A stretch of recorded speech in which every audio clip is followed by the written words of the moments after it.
दिल्ली चुनाव में सुहेलदेव भारतीय समाज पार्टी ने पहली बार प्रवेश किया है। जब से हमारी पार्टी बनी है तब से लगातार हम लोग अपने संगठन का विस्तार कर रहे हैं और जब हमारे उन 3 विधानसभाओं में विस्तार संगठन का हुआ तो अवसर मिला चुनाव लड़ने का। हमने अपने 3 प्रत्याशी चुनाव मैदान में उतारे, जिसमें से जनकपुरी सीट से हमारे धर्मवीर जी लड़ रहे हैं, द्वारिका सीट से अरविंद कुमार फौजी जी लड़ रहे हैं और मटियाला सीट से श्री विनोद चौहान जी जो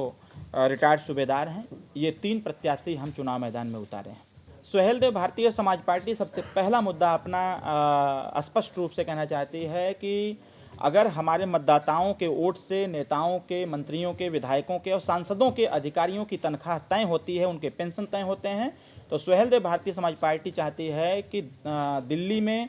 हर मतदाता को 5,000 रुपया मतदाता पेंशन मिले और देश की राजधानी दिल्ली है, दिल्ली से जो आवाज़ उठेगी वो देश स्तर पर लागू होगी। इसके साथ साथ हम अपने जो शिक्षण संस्थान है दिल्ली में, उन शिक्षण संस्थानों में भारतीय संविधान के पठन पाठन की अनिवार्यता चाहते हैं।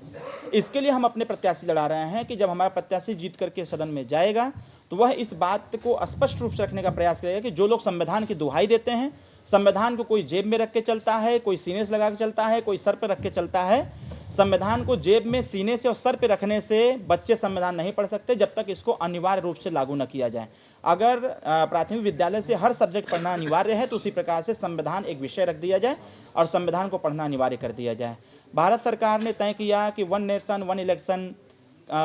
होना चाहिए, तो सुहेलदेव भारतीय समाज पार्टी दिल्ली से ही इस आवाज़ को उठाना चाहती है कि 1 नेशन 1 इलेक्शन के साथ साथ 1 नेशन 1 एजुकेशन की भी चर्चा होनी चाहिए, जिससे कि एक प्रकार की शिक्षा हो, गरीब और अमीर को एक प्रकार की शिक्षा प्राप्त हो। इसके साथ साथ सुहेलदेव भारतीय समाज पार्टी अपने एजेंडे को जो दिल्ली में लेके चल रही है, उस एजेंडे में एक यह भी एजेंडा है कि हम दिल्ली में वृद्धा पेंशन जो है, वृद्धा पेंशन वह हम 2500 रुपया करना चाहते हैं, क्योंकि उत्तर प्रदेश में 1200 हम लोगों ने पहुंचा दिया है। दिल्ली राजधानी है देश की, जब दिल्ली से 2500 रुपया पेंशन मिलेगा तो पूरे देश में लागू होगा।